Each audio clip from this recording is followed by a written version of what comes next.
Alors bonjour tout le monde, aujourd'hui on va faire une capsule sur l'évolution des propriétés pour des éléments d'une même famille.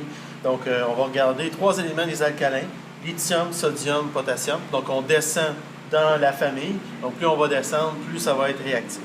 Donc avant de commencer à travailler avec les alcalins, on va juste vérifier quelques propriétés de l'eau. Donc si j'ai de l'eau distillée, j'en mets dans mon vase de pétri. Donc, l'eau distillée, ici j'ai le tournesol neutre, donc s'il devient rouge, c'est acide, s'il devient plus bleu, clair, c'est basique, s'il reste comme ça, c'est neutre. Donc, l'eau distillée est neutre. Ici, j'ai du phénylphthaléine, qui est un indicateur acido-basique. Donc, quand c'est dans l'acide, cette substance-là va rester incolore, et quand ça devient basique, à ce moment-là, ça va devenir rose fuchsia. Le dernier test, c'est la conductivité électrique. Donc, vous connaissez l'appareil conductivité électrique. Donc, si le courant passe, ben, l'appareil est supposé allumer. Donc, ce qui n'est pas le cas ici. Donc, ça ne conduit pas.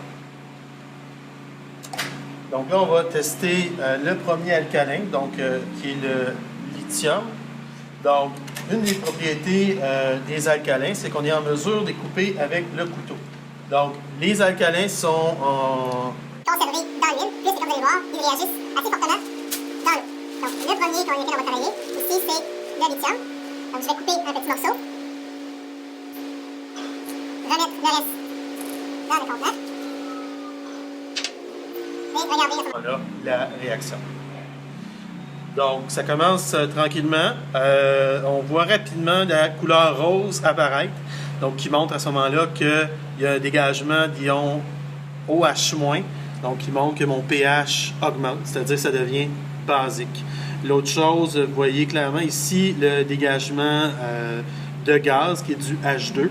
On va continuer les tests avec la fin de la réaction. Fait que premièrement, vous voyez que c'est rose, comme on a dit, ça veut dire que c'est rendu basique.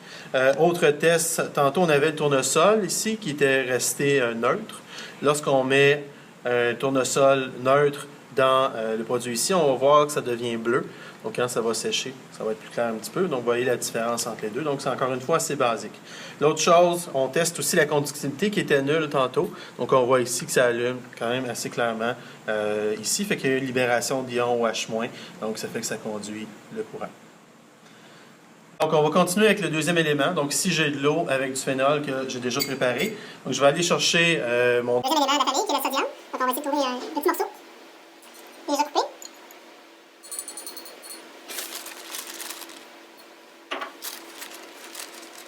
Donc, on voit quand même à l'intérieur ici l'éclat métallique.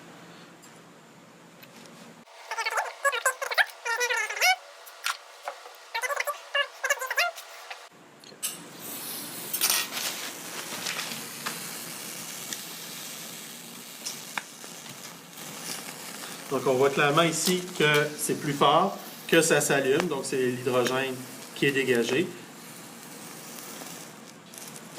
Donc, si j'arrive ici, on voit que ça s'enflamme quand même assez clairement.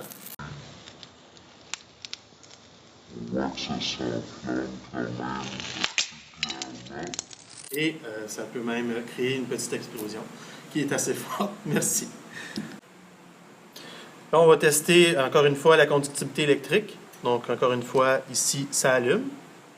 Et le tournesol, encore une fois, devient plus bleu. Donc, si on compare avec notre papier du départ.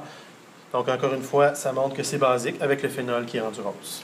Et troisième élément qu'on teste aujourd'hui, le potassium.